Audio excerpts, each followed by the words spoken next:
First of all, I'd like to thank the jury. They had a difficult job, 3 charges, a lot of arguments. But they did their job well, and in thanks for that, I can say that they are excused from future jury service for the following 10 years.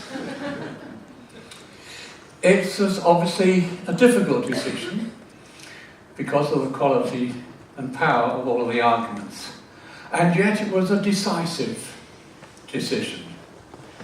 In the case of the first, unanimously not guilty. In the case of the third, unanimously not guilty. And a decisive majority of 7-1 on the second charge. In which case, there seems to be no grounds for appeal. However, unless, and this is a general point, I'm not making any implications here, but there are always about 4 grounds in which an appeal can be made. One is that the jury is biased. Secondly, that the jury's decision was perverse, not in any way related to the arguments used. Or thirdly, that the jury took account of factors that were not relevant. Or fourthly, that the general procedures of the court throughout the day were somehow seriously flawed.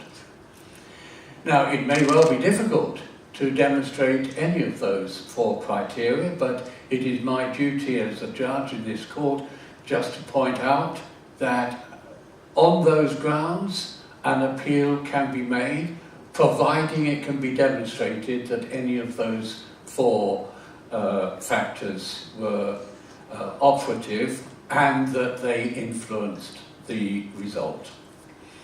Now, having said that, my judgment is that there is, unless they come forward at a later stage with arguments about those 4 criteria, my judgment is that there is no immediate appeal to be allowed.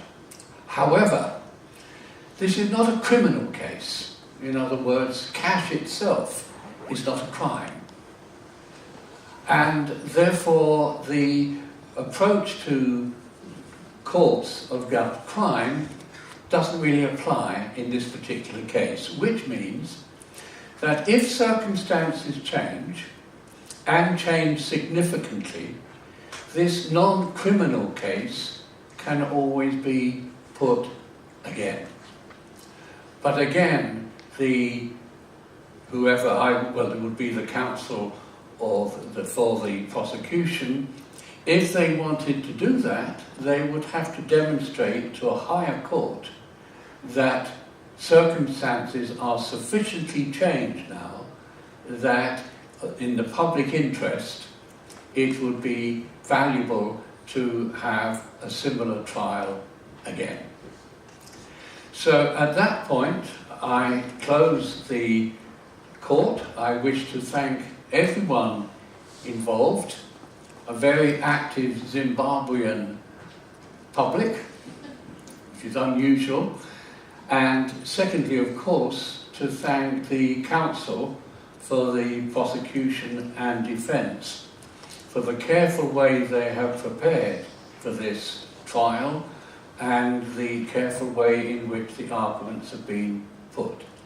Time has been a major constraint. We have had to work to a very tough timetable, but bearing that in mind, all sides have done extremely well. So at that point, I adjourn the court. Thank you.